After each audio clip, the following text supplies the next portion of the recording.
standard classic MyPillow for 14. All right, we'll shut off that infomercial, whatever that was.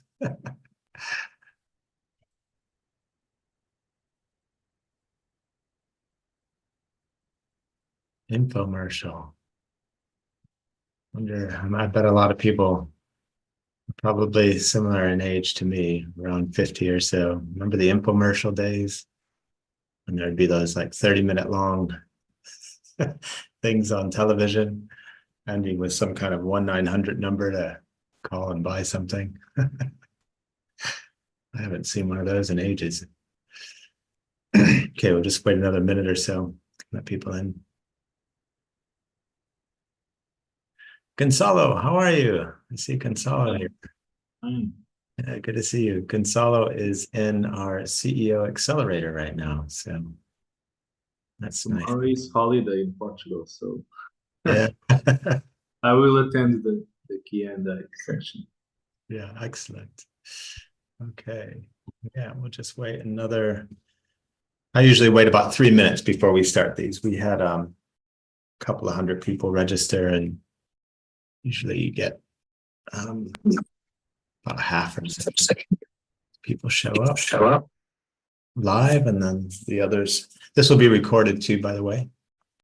So if you do need to jump off at any point, no worries.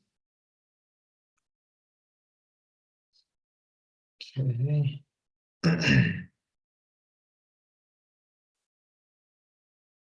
And if you are able to have your camera on while we're doing this session, that's amazing.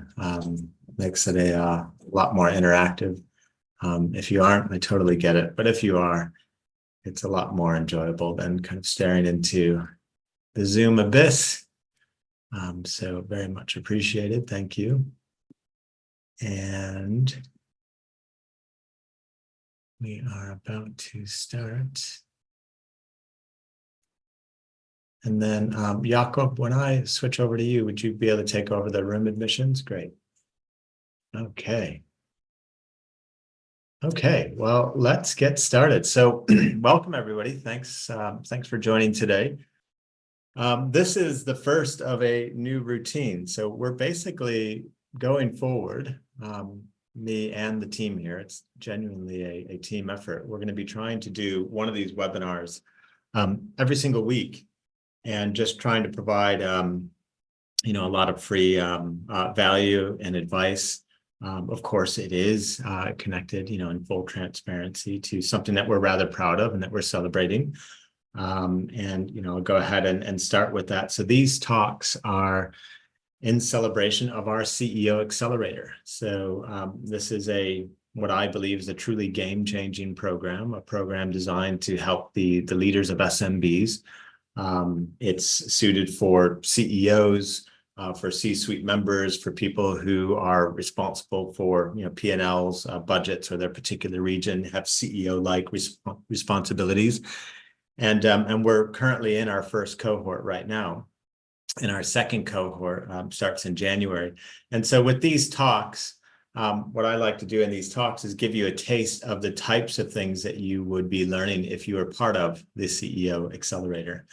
And these talks serve two purposes in that sense. So one, it gives you an insight into what it would be like if we were to work together. And then two, even if you decided that that wasn't right for you, or you didn't want to join the CEO Accelerator, that's totally fine. Because you guarantee to walk away from these talks with a lot of actionable strategies and things that you can implement for immediate benefit. My big thing is I like to make sure that when you're learning something that you can apply it right away.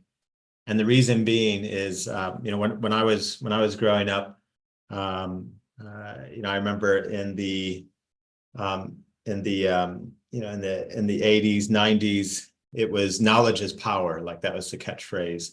And knowledge isn't power anymore. It's acquired cheaply in seconds. And where does the power lie? It lies in the application of knowledge.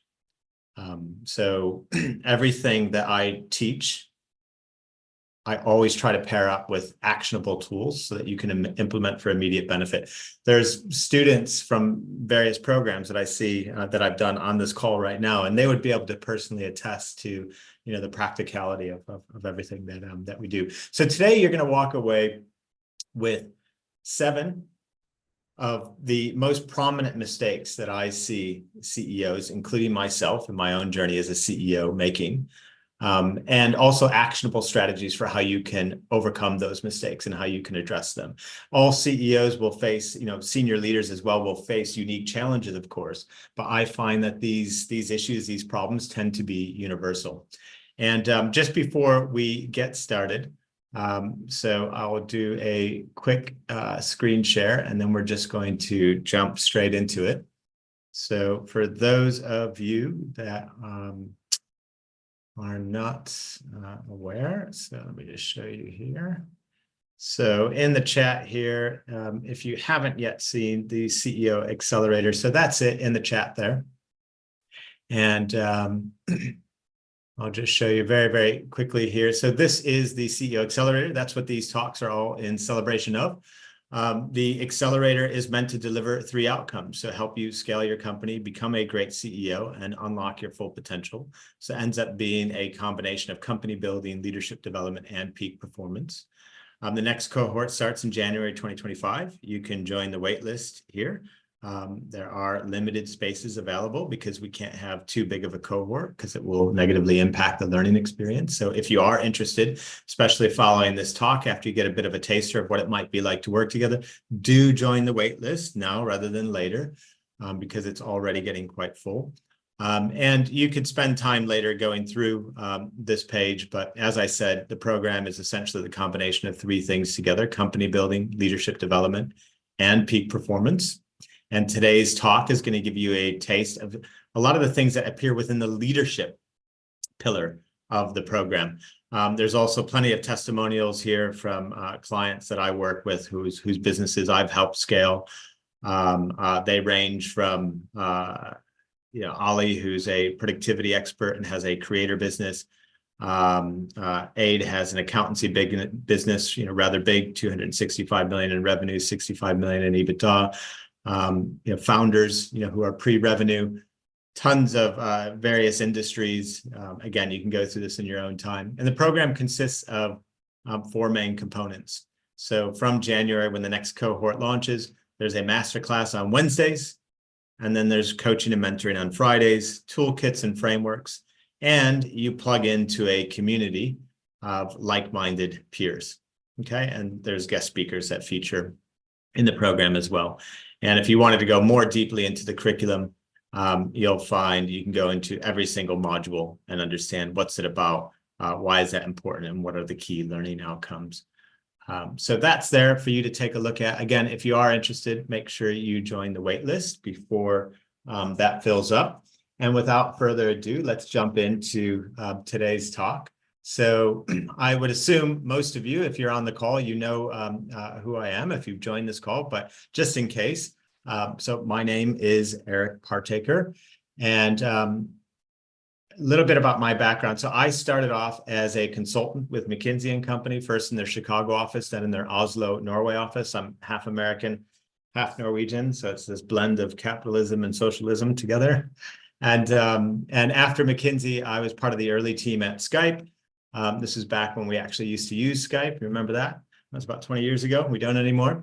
But we had a big exit to eBay. It was a rocket ship of a journey. We exited for a few $1 billion. And then thereafter, I built what became an award-winning chain of Mexican restaurants. Hired over 2,000 people during the course of building that. So I've kind of seen everything from, and saw that I had migrated to a board position with that, and then saw that literally go up in smoke during COVID, did not survive the pandemic. So I've literally seen everything from unicorn success to, building something and then seeing it completely disappear.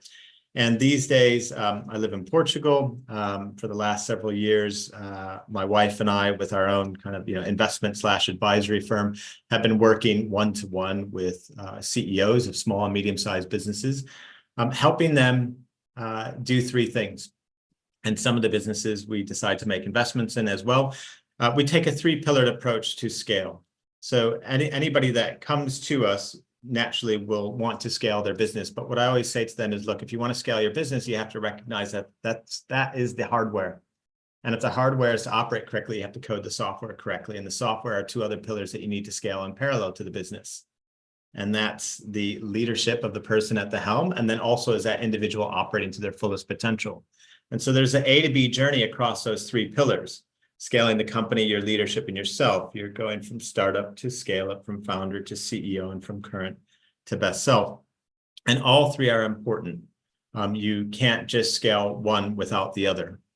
And I'm particularly attracted to the small and medium-sized, enterprise. If you're in the UK, they say SMEs, SMBs in the UK, in the US, to that space, because these companies represent the backbone of the global economy. They account for the majority of business entities, the majority of employment worldwide, and account for the majority of GDP, gross domestic product. However, they're largely underserved. A lot of the attention goes to the bigger companies. And so now I'm on a mission with the CEO Accelerator being the first kind of foray into this, of trying to scale what I do on a one-to-one coaching basis with the CEOs that I coach and mentor to the wider market. And that's what the CEO Accelerator represents as a 12-week transformation program, again, helping you scale in each of those three pillars. So today, I'm going to talk about the 7 mistakes, and this is based on having been a CEO most of my career. This is based on advising CEOs of some of the world's top companies, Fortune 50 companies, while at McKinsey and Company. This is based on over 100 companies that I've had helped scale to date. And even if you are not a CEO, it doesn't matter. These mistakes I see happening across the board to senior leaders out there. And I'm going to go through them one by one.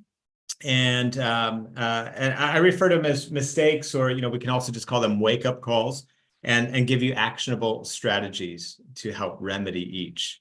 And as we're going through them, if you really want to get the most out of this, ask yourself, rate yourself, do a 1 to 10 rating.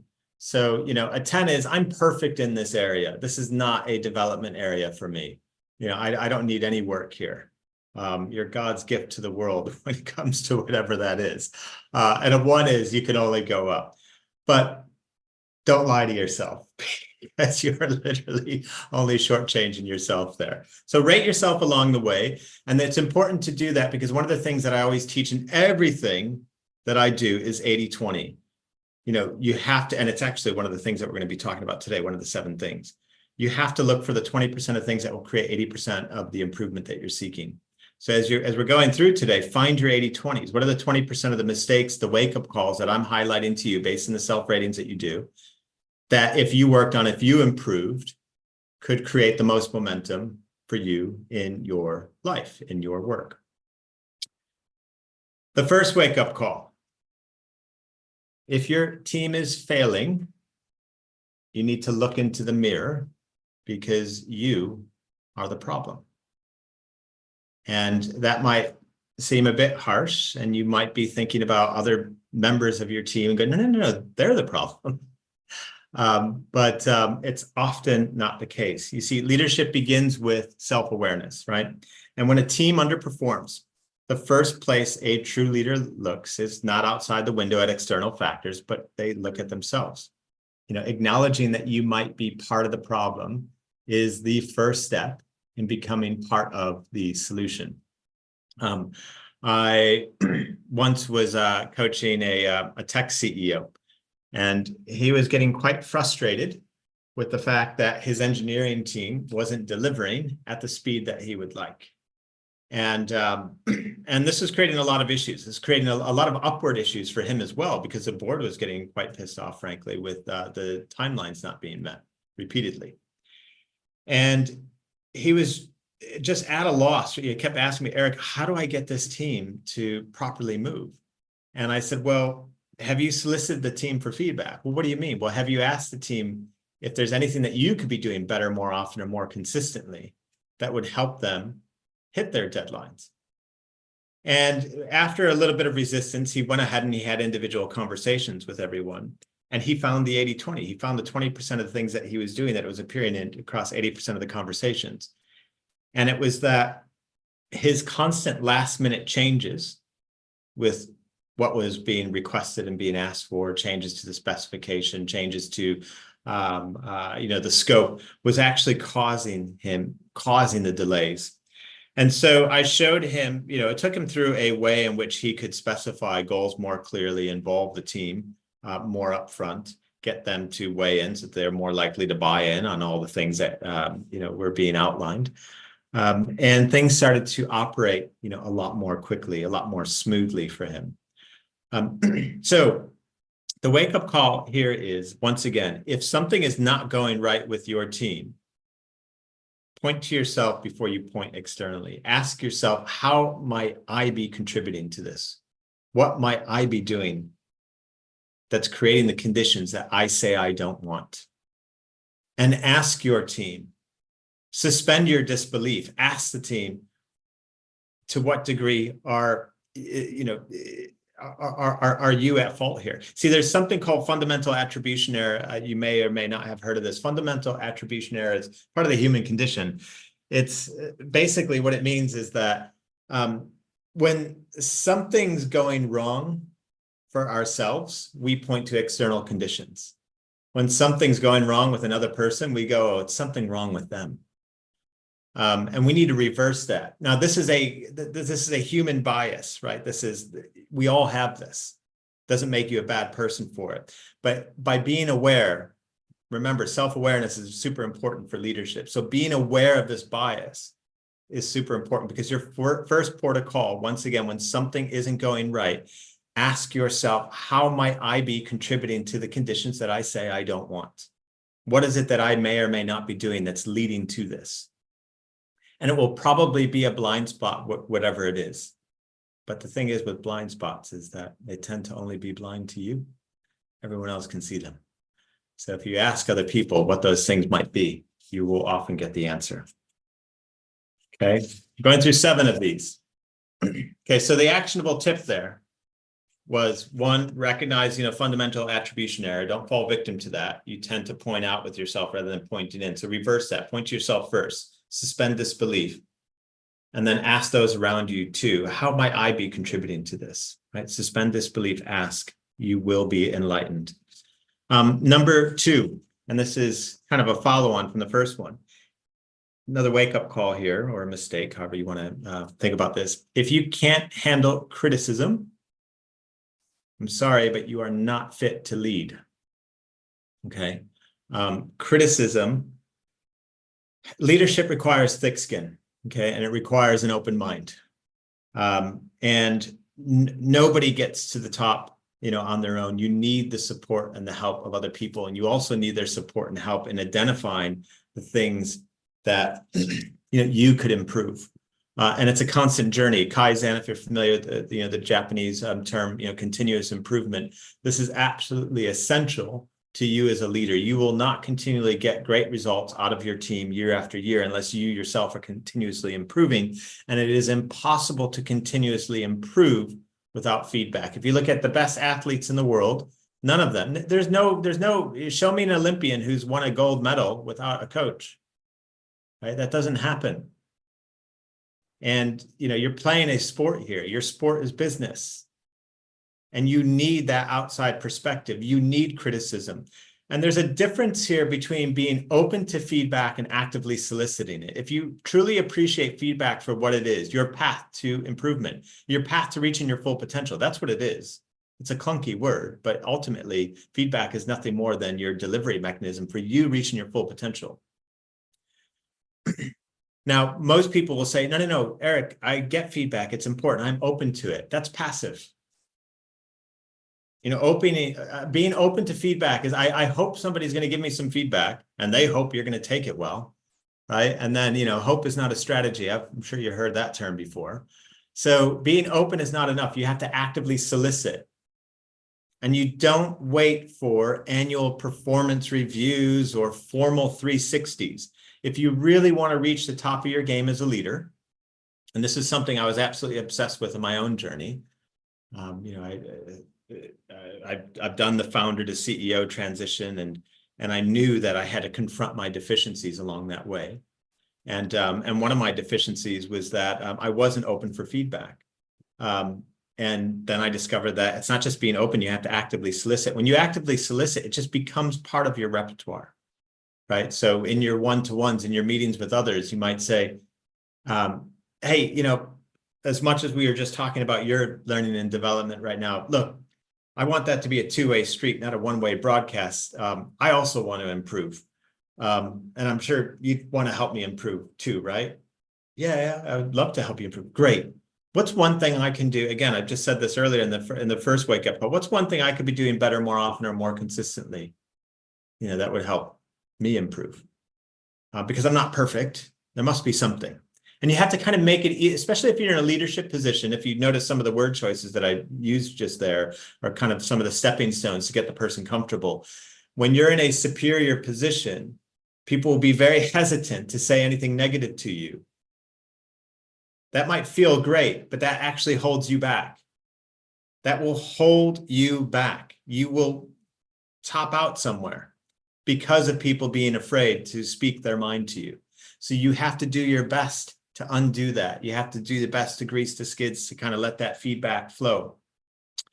And I'll give you, I wanted to give you some data here as well. So in a study from Gallup, managers who receive feedback on their strengths were found to be 8.9% more profitable, right, with their business units. Teams led by managers open to feedback, I'm actually saying you should push that further, solicit it, open to feedback, showed 12.5% greater productivity, right? So there are tangible benefits to this as well. Now, what's one quick thing that you can do to help grease the skids here? I call it a live 360. So when we talk about 360s, often, we think, and there is a place for this, you think of the outside firm that's going to come in and, conduct the full-on, anonymous process and all that, or maybe it's not anonymous.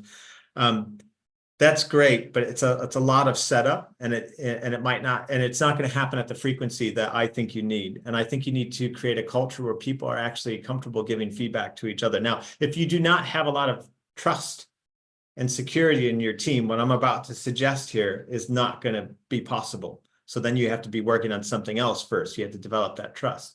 But assuming that, you have a team where people think that you're not out to get them and that everyone isn't like trying to backstab each other and that there is a foundation of trust, then you can kind of give this a go. And the Live 360 is nothing more than, let's say you're the leader and you got a team of 5 people and it's part of your quarterly offsite, and you would sit down and you would start with you on the hot seat. And you're going around and everyone is answering 2 questions about you first.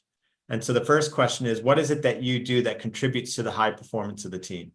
What is it that you do that contributes to the high performance of the team? They're answering these questions individually. It's a moment of silence, right? Everyone's answering 2 questions. They all start with that first one. They're writing it down on their paper. And then they answer a second question. What is it that you do, or perhaps don't do, that can derail the high performance of the team? Right, negatively impact the high performance of the team. And they're all writing that individually. There's no discussion. They're all individual perspectives. And then the session starts. And we go around the room and each person delivers the positive feedback first. Here are the things that you do that contribute to the high performance of the team. And then it wraps back around. They deliver the constructive feedback next. And what's beautiful with that, if you are a leader and you have a team of 5 people, as I just said, you've just walked away with 5 things that you should be doubling down on, because when you do them, they contribute to the high performance of the team. And also 5 things in the minds of the people that you're leading that is actually holding them back, that's screwing things up, that's derailing the performance of the team. And you're killing 2 birds with 1 stone here. One, you're getting fantastic feedback, but you're also at the same time helping in real time create a culture of giving feedback, a culture where it's important, it's expected, it's wanted.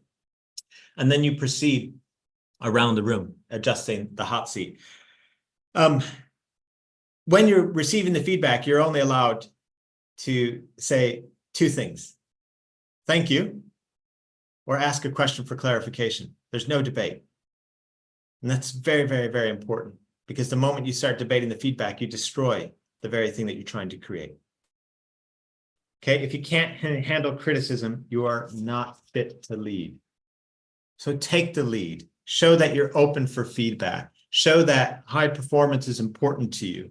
And show that you're open to the idea that you, because you most certainly are, we all are, I do this even on my team to this day, we all do, nobody's perfect. You are doing something right now, which is derailing the high performance of your team. It might be a blind spot, but it's only blind to you, not to the people you're leading. Ask them. Your improvement, and therefore the entire team's improvement, is sitting within the minds of others.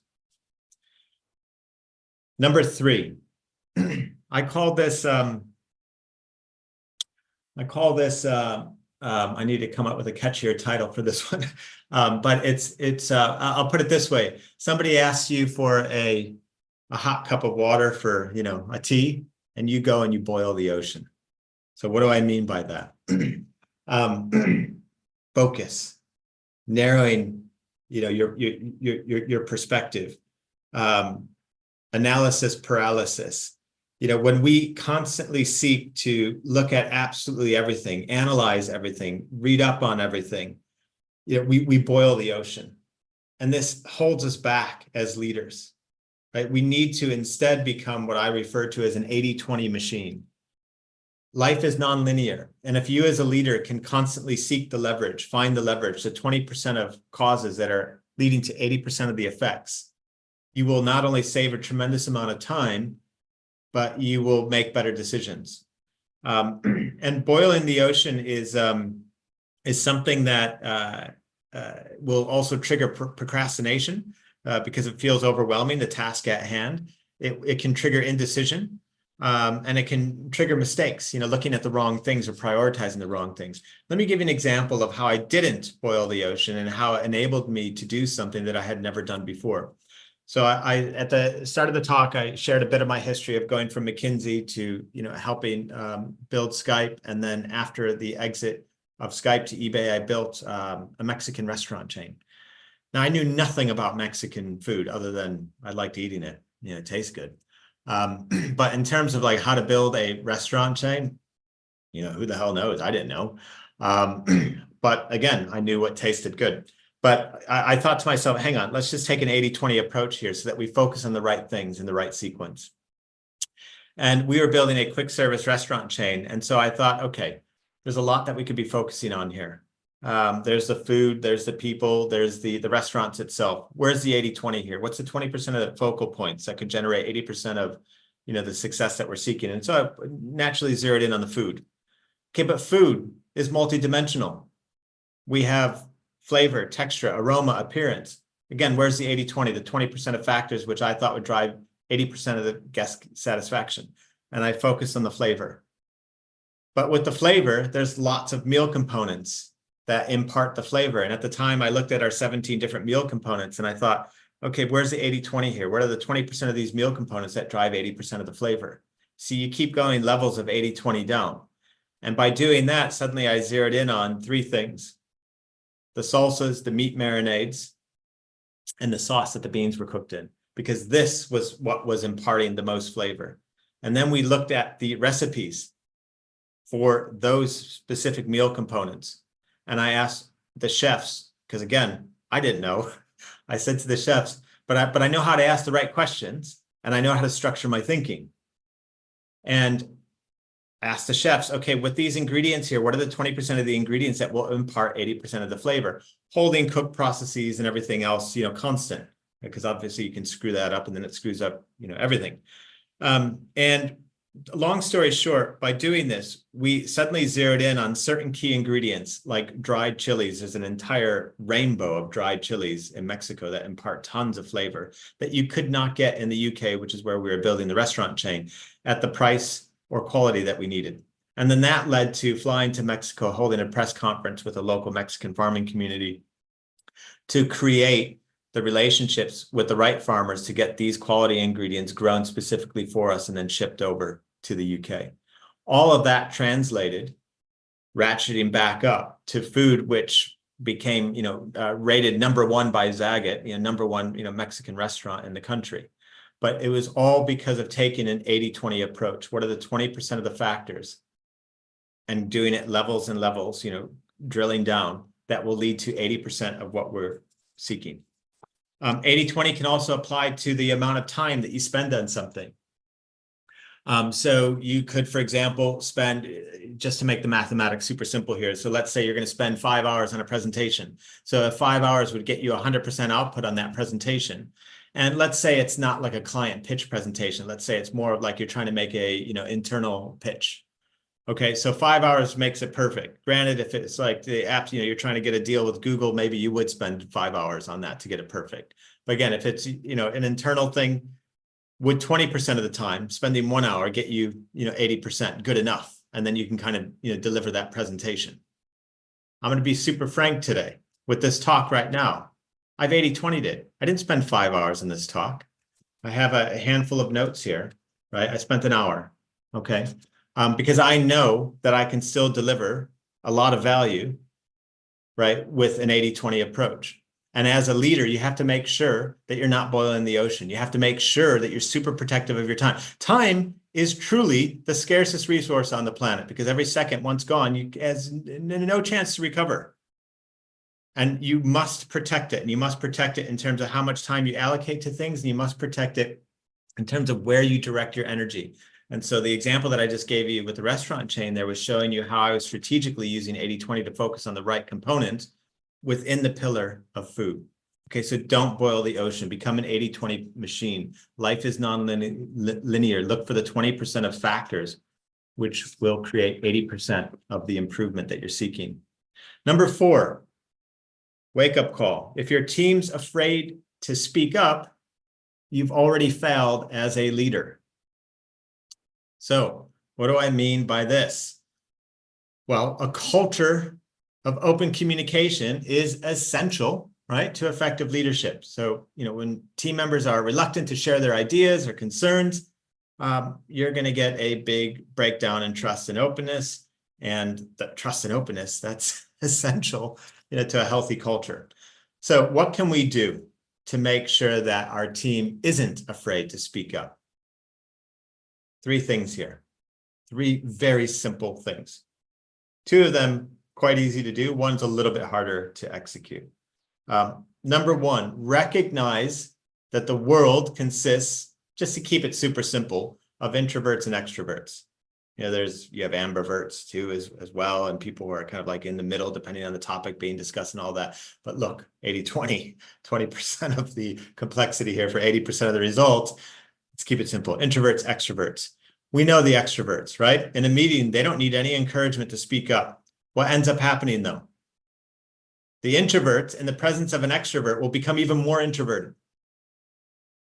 Okay? Introverts tend to be some of your deepest thinkers. And that means you need to mine for those gems. And that means you as a leader, you need to take the role of a facilitator. And so in your next meeting, I want you to very consciously go into your next meeting and think, okay, I'm going to be hyper aware of extroverts versus introverts in this meeting, who's taking up all the stage time, and making sure that I pass that mic, figuratively speaking, to the introverts as well, encouraging them to speak. Hey, we haven't heard from you. I know you have some great ideas in this subject. You mentioned it to me earlier in the week in your one-to-one. I would love if you could share that with the group. Now, depending on how introverted the person is, it may be a development opportunity for them to even get to that point where they even feel comfortable even after such a suggestion. So that doesn't mean you give up. That means that you may need to talk to them in your one-to-ones and pull those ideas out and talk to them more privately. But make sure that your team is speaking up and that all team members are speaking up, as well as the introverts. It's your job to make sure that that happens. Number 2, always speak last. This is super simple. But as a leader, you have a megaphone attached to whatever you say. And if it's positive, it's going to come across 10 times as positive. If it's negative, it's going to come across 10 times as negative. And that's powerful. That means that you can actually change the tide. You can make things happen. It's good that that is the case, because that's needed and that's what's expected of leaders. They're expected to have a strong, influential voice. It can be a voice as an introvert, doesn't have to be a voice as an extrovert, but they're expected to have a strong, influential voice. However, you need to make sure that you don't inhibit the rest of your team's desire or ability to speak with the strength of that voice. And you do that by simply speaking last as a rule in your meetings. Speak last. When you're asking for an idea, make sure everyone else speaks first, then you add your 2 cents. Okay. And when you add your 2 cents, this is a funny thing that leaders can do as well. Resist. I'm just throwing this one in actually off the cuff here, but this happens a lot. Resist the temptation to go, oh yeah, I was thinking that too. It's like a form of taking credit. So you have a member of your team that says something amazing, and it's amazing, and everyone, oh yeah, I was thinking exactly the same thing. Don't say it. Just go, wow, great idea, fantastic. Let's go with that. Let them have the credit. Okay, don't take the credit. And then the last thing, this is a little bit hard to implement, but it's well worth doing. I call these best place to work sessions. The idea is that as part of your quarterly offsite, you gather certain people, within throughout the company that you think are representative of, the brand of what you're trying to replicate and be as a company. And you ask them, they come to the sessions tasked with just 2 things. One, bring something to the session which you think that we are doing, which is representative of this company being, in fact, the best place to work. And then also, please bring 3 things that you see, whether they're people, processes, or things that are happening or not happening, that need room for, represent room for improvement, which improved would help make this, the best place to work. Encourage your people to speak up, to speak their mind about what makes the company a great place to work and what would make it better. The act of doing that will make them more comfortable with speaking up. And again, if your team's afraid to speak up, you've failed as a leader. Quick pause here. If you've joined the session a little bit later into the session, I've just dropped a link into the chat here. So today's talk, these weekly talks are in celebration of the CEO Accelerator. So our second cohort is launching in January. I put the link in the chat there. The program is designed for the CEOs of small and medium-sized businesses. So that could be anywhere from pre-revenue all the way up to, well, I go by US definitions. So that goes up into the hundreds of millions in revenue, to scale their companies, scale as leaders, and scale themselves. And it's also suited to senior leaders or anybody with CEO-like responsibilities. You might be responsible for a division or have P&L responsibility or responsible for a whole business unit. Or maybe you're an aspiring CEO. You have that role in the crosshairs and you want to know what it takes to play at that level. The CEO Accelerator is a 12-week transformation program that helps you do just that. So the wait list is filling up fast for our January cohort. Today is just a very, very quick taster of what it would be like to work together. And if you are interested in the Accelerator, check out the link and join the wait list. I'll say one other thing, though, too. In the CEO Accelerator, this is more like a lecture. In the CEO Accelerator, the master classes are more like seminars. So we have breakout sessions, are more interactive, but we don't have a lot of time here. So this is more of a lecture style. Okay, number 5. If you're not developing your team, you're diminishing them. So step up or step aside. Has anybody here, just raise your hand if you have you read the book Multipliers by Liz Wiseman? Anybody here heard that book? Heard of that book? Okay, fantastic book. The tagline of the book, I believe, is something along the lines of how the best leaders make everyone smarter. So what they talk about in the book is how leaders are on a spectrum of multiplier behavior versus diminisher behavior. So multipliers, well, let me step back. The most fundamental resource as a leader that you are responsible for is getting full access to the knowledge capital in the heads of those people that you're leading to be able to fully apply so that they can fully apply their potential. Now, the average leader only uses 66% of their people's potential. 66%. There's no reason to think why this call isn't full of leaders that represent the average. I mean, averages are average, right? So that means that, the leaders on this call, you're paying $1 for talent and they give you 66 cents back every time. Really good deal, right? No, it isn't. It's 34% waste. And it's the most fundamental resource that you're supposed to be marshaling, that you're supposed to be, getting the most out of. Now, multipliers, they get anywhere from 70 to 100, sometimes 110%. How is that possible? How is it possible to get 110%? So in the study that underpins, so in the research study, the book is called, so a quick question in the chat there, the book is called Multipliers by Liz Wiseman. And the study that I'm referencing is in the book with all of its citations. So some of the people that are under the leadership of a multiplier say that they achieved 110%. How is that possible without sounding like the cliche? Well, because the leader brought out in them capabilities, potential that they didn't even think was possible themselves. And that's like true leadership. When you help somebody close the gap between their current and best self, play a game that they didn't even realize that they're capable of playing. How is that done? It's done through your behaviors. It's done through the questions you ask. Now, diminishers, the average is 60, average leader gets 66% of their people's potential. Multipliers get 100, maybe 110. Diminishers get 20 to 50% of their people's potential. And they do it, again, through their behaviors. Now, why is it so important to help people reach their full potential? You could be saying, okay, this sounds, come on, this sounds a little bit wishy-washy, Eric. It's like, I just want the team to, deliver the results, smash the goals, smash the numbers. Yeah, but that happens when people play the game that they're capable of playing. Like, you will achieve that. Even if you are very, very commercially minded, you will achieve that. But going a little bit more deeply, why is this so fundamental? Why is this so important? Why does this create such an incredible bond when you help people reach their full potential? Well, we have to look at Abraham Maslow's research for the answer.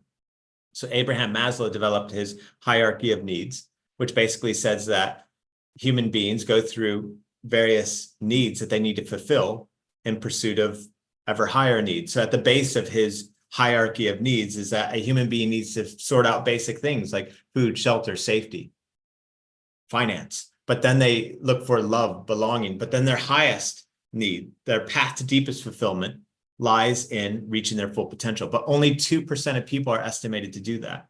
So when you as a leader help unlock somebody's full potential, you are literally tapping into their path to deepest fulfillment. You will create an incredible bond. And at the same time, help them break free from the 98% of people who are not playing the game that they're capable of playing and become part of the 2% of people who are. Now, one simple thing that you can be doing more often is, and I'll do a quick screen share here, is stay interviews. Has anybody heard of stay interviews? So this is from my LinkedIn account. This is from a couple of, 2 weeks ago, I posted this. So sometimes we do exit interviews to figure out why is somebody leaving. That's too late. If we're asking the right questions, if we're developing our team along the way, we wouldn't be doing exit interviews in the first place. And here are 6 questions that you can be using to help keep your best talent. And you can be weaving these into, a monthly variant of your one-to-ones, or perhaps it's, part of the quarterly. But ask your people, what do you most enjoy about your role? What challenges or frustrations could I help you with? What would you love to learn that would help you grow? How fulfilled are you on a scale of 1 to 10? And then you can follow on with, what's one thing that would increase your score by half a point? What's one thing I could do to be a better leader to you? And what adjustments would you propose for our company goals? Right? My point here is that we need to take active roles in the development of our people.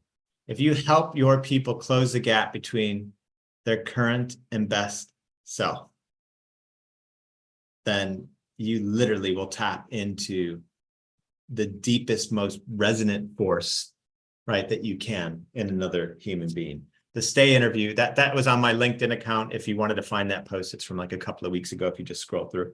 But the stay interview and those 6 questions, a very, very practical tool to help you do that.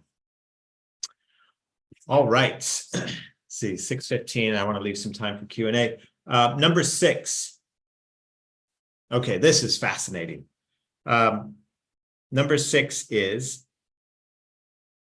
you need to, the wake-up call here is don't expect reliability if you're not reliable yourself. Now, why is this even important? So in the book, The CEO Next Door, which is a study of over 2,500 CEOs and senior leaders, they identified 4 behaviors which were correlated with outlier success. One of those behaviors was being what's referred to as relentlessly reliable, meaning that your people look at you as like the hallmark for personal consistency and follow through. Now, I can imagine a lot of leaders, if you're anything like me, especially in the first half of my career, might be going, oof, I'm not that. I forget to follow up on stuff, or, I don't, manage my to-do list as well as I would like. Well, here's the thing. The leaders who are relentlessly reliable have a 15, in this study of over 2,000 senior leaders and CEOs, the leaders who were relentlessly reliable were 15 times as likely to be successful in their career. So developing this one behavior will 15x your odds for success. Now, again, if you're anything like me, I did not start off my career as reliable. My reliability muscle was very, very weak, and it was something that I had to work on. But it is something that you can work on. And I'll give you 2 simple tactics that can help increase your reliability. And the one is I call it becoming a pro back solver. And what I mean is whenever you are looking at achieving an outcome, by default, you always break it down into what are the 3 to 5 moves that will get me to that point. As a default, that's what you do. So let me give you a quick example. Let's say you have an upcoming board meeting, and you really want this board meeting to go, better than it's done before. And you quickly back solve, okay, well, what needs to happen? And you come up with, well, I have to create an agenda. I have to delegate the prep work. And then I need to finalize and send the board pack. And the key thing here is once you've identified those things, you schedule the work on those things, on those inputs as appointments in your calendar, right? So there's an appointment in your calendar that says create agenda for board meeting. There's an appointment on the calendar that says decide what and to whom to delegate, with regard to the board meeting. And then there's an appointment on the calendar with enough time allocated to both finalize and then send the pack. So becoming a pro back solver and immediately breaking things down into the 3 to 5 inputs necessary to get to the output, and then scheduling those inputs into your calendar's appointments with yourself leaves no stone unturned. Okay, you're going to get everything covered, and it's all going to be scheduled in, and you're going to know when it's happening. And then the last thing that you can do to increase your reliability is start measuring it. What we measure, we improve. And this is a very, very simple thing that you can do. And I borrowed this, or this was inspired by, I read a book called Triggers by Malcolm Gladwell. No, not Malcolm, Marshall Goldsmith. And in the book, he talks about asking questions at the end of the day, self-rating questions to help you improve in whatever areas that you want to improve. And so I created a question, which was simply on a scale of 1 to 10, to what degree was I reliable today? If you literally asked yourself that question every single day at the end of your day, if you wanted to improve your reliability, if you wanted to 15x your odds of success, because that's what the data shows. If you just asking yourself that question every day and scoring yourself 1 to 10, to what degree today, on a scale of 1 to 10, to what degree was I reliable today? That's going to prompt awareness. To score yourself, you need to think through your day. If you score low, you're going to think naturally about what you could have done better. If you score high, you're going to think naturally about what you did well. And then therefore, success leaves clues. So you're going to start to understand the things that you need to replicate, the habits and the ways of being that lead to the higher reliability scores over time. So these intangible things, you can improve them in very tangible ways with the simple example that I just gave you there. Okay, and then number 7, wake-up call is sitting on the fence. So you don't, as a leader, want to sit on the fence. You need to be decisive. You need to prioritize speed, typically over precision, in your decision-making. As a leader, you are expected to make the tough calls. You're expected to operate on uncertain and incomplete information. You're expected to fill in the gaps. You cannot be 100% data-driven as much as you would like in your decision-making. It still will be a combination of data-driven decision-making as well as experience and intuition and your gut. And you need to leverage those. And I'm going to go back to the CEO Next Door, the book that I referenced for the previous point about reliability. So one of the other 4 behaviors was decisiveness. And leaders that were found to be decisive in their decision-making were 12 times more likely to be successful. So just by improving 0.6 and 0.7 today, if you just focused on becoming more reliable and becoming more decisive, you'd be 15xing and 12xing your odds of success as a leader. These things sound soft and intangible, and therefore your brain might shut off and you might think, well, hey, but how do I do that? Well, I gave you some very practical things to do to increase your reliability. And equally, we can do it on the decisive front as well. And I'll give you some very, very practical ways in which you can improve your decisiveness. So one comes from, it's right here. So this is decisive. That's handy. So that's by Chip and Dan Heath, right? So this is a great book, How to Make Better Decisions. And in that book, I just did that to make sure you didn't think it was a virtual background. No, I'm just kidding. So in that book, Decisive, they talk about a really great framework called the 10-10-10 framework. And this is I love this. Okay, so let's talk about a thorny issue. Let's talk about having to let someone go. Unfortunately, we have to do that sometimes.